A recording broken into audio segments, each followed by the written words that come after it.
fact, latest in the bone-chilling murder in the national capital. A CCTV footage has come to light. That's the breaking news that's coming in, where the victim, Nikki, is seen entering the house of the accused Sahil. Now, remember, earlier, accused Sahil was remanded to 5-day police custody for murdering his live-in partner. And the 25-year-old murdered Nikki Yadav in his car before driving around for 40 kilometers with the body in the vehicle. Later on, Sahil dumped his partner's body in a freezer in a dhaba before shockingly going on to marry another woman the same day. Delhi police have recovered the car in which the accused committed the shocking crime. But the big breaking news that's coming in, the latest, is that the CCTV of Nikki Yadav has emerged. In fact, in the visuals that you see on your screens as well, is when Nikki can be seen entering accused Sahil's home. Just to give more context into this for our viewers, this is a shocking, bone-chilling murder that did take place in the national capital. My colleague Mohit joins me on the phone lines to give us more details about this. Mohit, good afternoon. Clearly, we do see the CCTV of Nikki Yadav. Beg your pardon, my colleague Mohit is joining us live. Can you give us more details about this, and also where the investigation stands? आप बता सकते हैं, क्योंकि ये जो घटना हुई है, कहीं ना कहीं श्रद्धा वालकर मर्डर केस की तरह कुछ डिटेल्स भी एमर्ज हो रहा है, लेकिन इन्वेस्टिगेशन कहां पर अभी है, और ये जो सीसीटीवी फुटेज जो एक्सेस हुआ है, ये कब की बात है?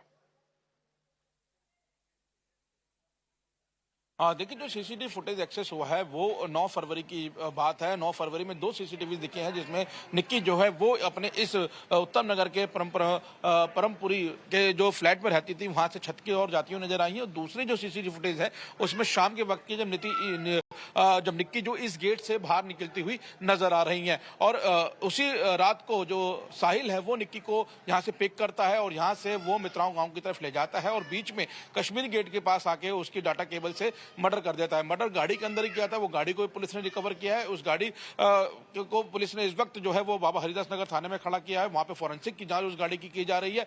आज जो आरोपी है उसको पुलिस ने कोर्ट के अंदर पेश करके 5 दिन की रिमांड ली है। अब पुलिस 5 दिन की रिमांड में साहिल को इस घर में लेकर आएगी, जो परमपुरी इलाका है उत्तम नगर का, S47 का मकान। यहाँ पे लाके उस फ्लैट को खोलेगी और यहाँ से भी पूरे सीन को रिक्रिएट किया जाएगा और सीसीटीवी फुटेज को देखा जाएगा कि निक्की यहाँ से कितने बजे निकली है। क्योंकि जिस वक्त हमें फुटेज दिखा है उस फुटेज में 9:30 बजे का वक्त है जब निक्की इस गेट से बाहर निकलती हुई नजर आ रही है। फिलहाल निक्की के बारे में बताया जा रहा है कि निक्की इस फ्लैट के अंदर पिछले 5 से 6 महीने से रेंट पर रह रही थी। उसके साथ उसकी बहन भी रहती थी, और जो साहिल है वो लगातार यहाँ पे आया जाया करता था। और यहाँ के जो लोग हैं उनका कहना है कि वो किसी से बात नहीं करते थे, लेकिन उनको यहाँ पे देखा गया है। और जो लैंडलॉर्ड है, उन लैंडलॉर्ड से हम लगातार बात करने की कोशिश कर रहे हैं। हालांकि लैंडलॉर्ड का फोन बंद आ रहा है और इस बारे में उनकी बात सामने नहीं आ रही कि उनका वेरिफिकेशन कराया था नहीं कराया था। लेकिन फिलहाल अब जो निक्की की बॉडी है उसका पोस्टमार्टम किया गया, आरोपी को 5 दिन की पुलिस रिमांड पर लिया गया और लगातार पुलिस इस मामले में इन्वेस्टिगेशन आगे बढ़ा रही है।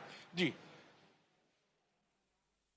मोहित, आप बता रहे कि 5 दिन की रिमांड कस्टडी तो पुलिस ले चुकी है अभी, लेकिन अगर आप बता सकते हैं कि इनके संबंध में कोई इशू था इसलिए उन्होंने ये ग्रेव स्टेप लिया इतना मर्डर करने का? क्योंकि ये काफी बोन चिलिंग मर्डर है, और जैसे मैं आपको पूछ भी रही थी, ये काफी कहीं ना कहीं जैसे कि ये पैटर्न रहा है वो श्रद्धा वालकर मर्डर केस की तरफ भी एक दर्शाता है।